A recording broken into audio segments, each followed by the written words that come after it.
This meditation is designed to increase your ability to imagine all the things that you want in your life. Because as we know, imagination creates reality, just like Neville Goddard said. So I've designed this meditation for you to increase your ability to imagine. So I'm going to walk you through a guided visualization, and I want you to picture these colors and picture these places as I guide you into sleep, into the subconscious realm. Okay, so there is a small island off the western coast of France called Belle Isle en Mer. It is a beautiful rocky island where the weather is cool.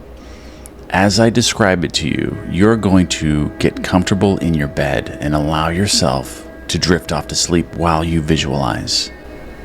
So, make sure that you are very comfortable and are laying down or sitting in a position that you like. And now I want you to imagine and visualize in your mind that you are riding in a ferry boat from the mainland to the island. It's only about a 25-minute ride.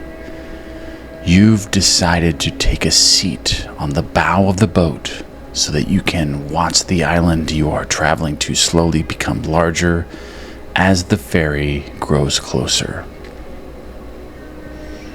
The weather here is cool, but not too cold, and there is a steady headwind on the bow of the boat as it skims across the sea. There are some metal benches for people to sit in, but you decide to stand at the railing of the boat so that you can see the water rushing past below. You look down at the water and hear the sounds of the ocean lapping at the side of the ferry boat.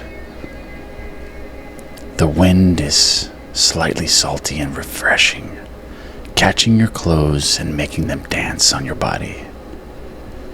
The hum of the engines is loud, yet calming and soothing. There are people sitting on the benches, talking in French as they watch the very same scene as you. A few kids are enjoying the ride more than anyone else, pointing and smiling during the entire ride. The ferry engines slow because it is coming to port. The captain maneuvers the boat perfectly, docking with precision. Several workers get off the boat before it even comes to a full stop, grabbing all sorts of ropes to tie it securely to, and the buoys to act as a buffer between the dock and the ferry. A small bridge extends off the side of the boat to allow for passengers to exit. The whole process of unloading everything goes so smoothly, and there is no rushing and no waiting in line. You can hear some seabirds flying overhead as you enter the beautiful village. You can see 4-story buildings line the seaside, colored in white and cream colors, with some painted light pink and yellow. The rooftops are a matching gray, and you can see each building has a few chimneys for when the weather turns cold. Some buildings have very small balconies, only big enough to hold a few potted plants, and the shutters on the windows vary from mint green to leaf green, and some are shades of dark pink.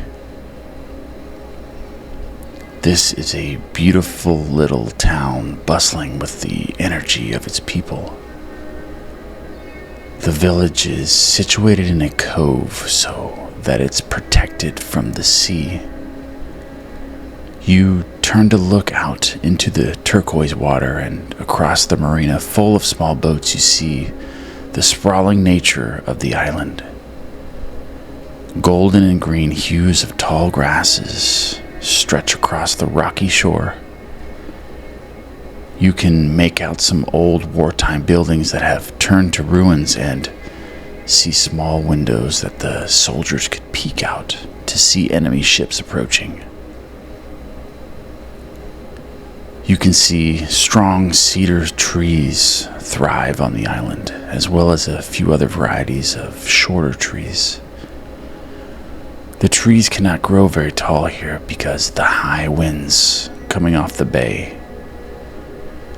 And now you begin to walk through the village, and there are bicycles lining the streets, along with some scooters and small motorcycles. There are various places to dine that have large awnings to seat many people inside. The tables and chairs at these establishments are placed as closely together as they can get, allowing for a maximum number of customers. Some shops you pass by as you're walking are filled to the brim with one-of-a-kind paintings, flashing their beauty through the windows, enticing people to enter the gallery and buy one to take home. You are enjoying the simple geometric shapes of the architecture and how many windows are opening, letting fresh air in. Some of the open windows have white curtains dancing in the wind. As you pass by a busy crepe shop, you can smell the aroma of chocolate and the batter of the crepes cooking on the skillet. People are delightfully eating their crepes, and you can see them stuffed with various kinds of delicious ingredients.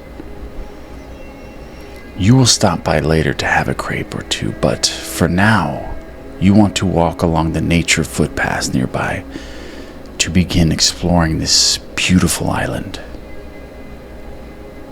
As you walk away from the village, there are several footpaths through the tall grasses that lead to various nature areas, ruins, or beautiful secluded coves with turquoise waters and sandy beaches.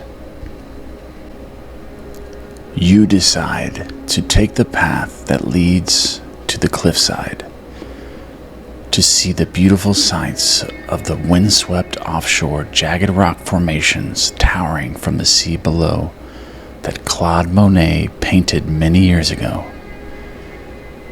You walk along the beige-colored footpath that so many footsteps before you have walked, and notice the low-growing plant life surrounding you are the colors of sage greens. Smooth rocks aid as steps taking you up the cliffside. As you climb, you can see the cobalt blue horizon of the bay peaks over the hillside in front of you. You are careful with your steps because of a fall from this cliff to the sea below would surely be the end of you. The sound of the mighty ocean presents itself as a deep roar and low hissing and splashing sounds. Waves have been crashing and carving this landscape for thousands of years. You make it to the exact view that Monet once perched his canvas. It is spectacular. A dozen jagged rocks are congregating in the sea as you see, growing from large at the base to more treacherous and narrower at their tips. No two are the same. They almost look like dancers striking a pose in the bay. From your vantage point, you are so high above sea level that you are somewhat looking down on these magnificent structures. Their tops do not even cross the horizon line where the ocean meets the sky. The only plant life that can grow on these rocks acts as a dark green blanket covering the lower half because the sea below is frothing with energy and the winds are demanding. This is not an ocean that you can swim in. The waves are vicious, splashing against the cliffs and rocks, turning the turquoise water white with bubbles. Now you watch the sunset turn the ocean pink and the sky violet.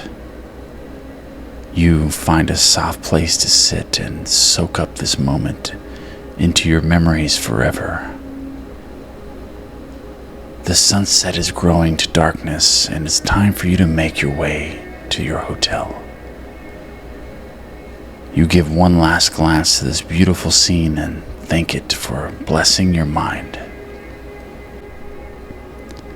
As you walk back along the footpath you came in on, the sounds of the ocean gently fade away until all you can hear are your eager footsteps taking you to where you will be and where you will get a good night's sleep.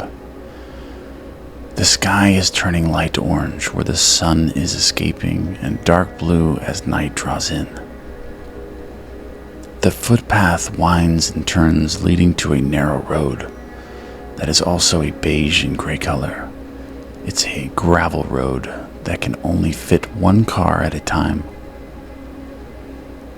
You pass by houses in the countryside, and they are all white with gray rooftops. There are large protective white doors that cover over the doors and windows of these summer homes to protect them from any strong winds that hit the island. Most of these houses are closed up, but you see some are lived in by the locals. As you walk down this road, magnificent cedar trees line your path. There are grapes growing in the rows behind someone's home. You see roses blooming in all sorts of colors.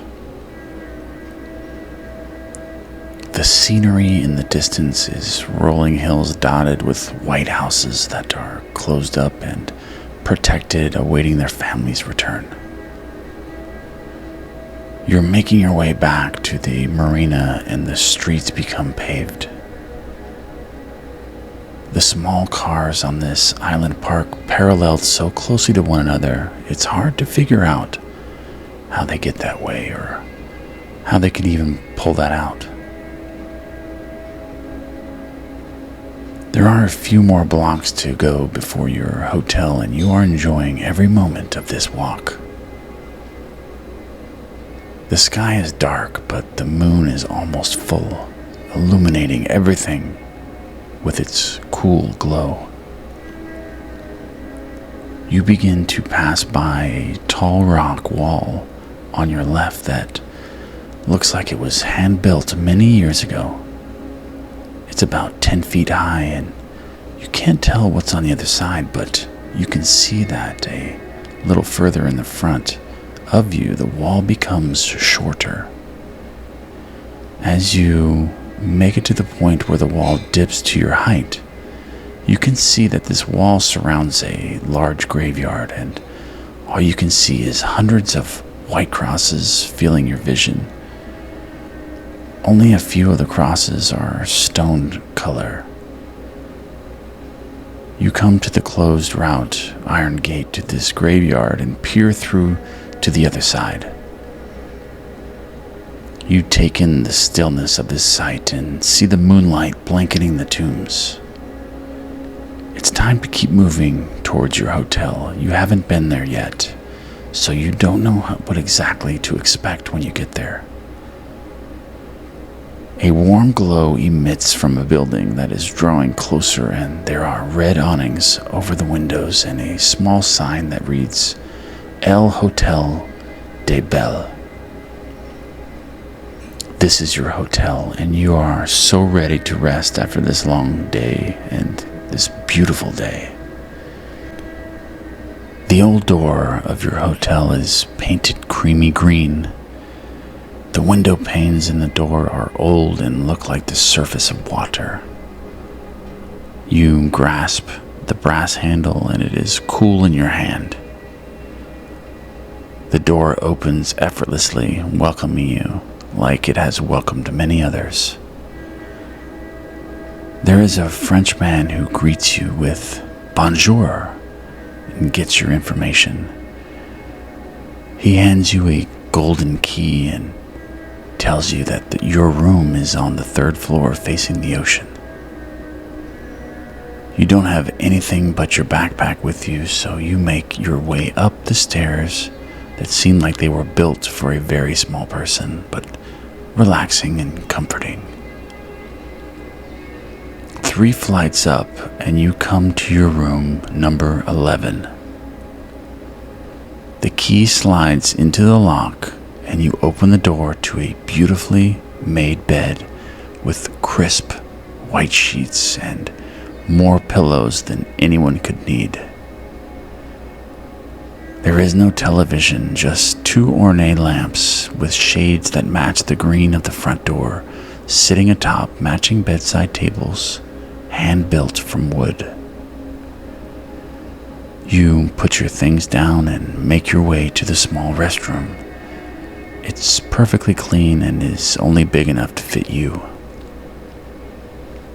The shower is welcoming, but you would rather save it for the morning.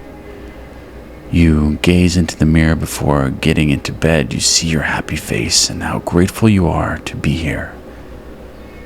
You make your way to the bed and turn the covers back. The sheets are softer than you imagined they would be, and this bed is very comfortable. Laying down and completely relaxing your body, you are surrounded by white pillows. You gaze out the window of your room and you can see the moonlight glimmering on the surface of the ocean like the way diamonds shimmer in the light. Now, allow your eyes to gently close, now looking forward to the day ahead. Good night and sleep wonderfully.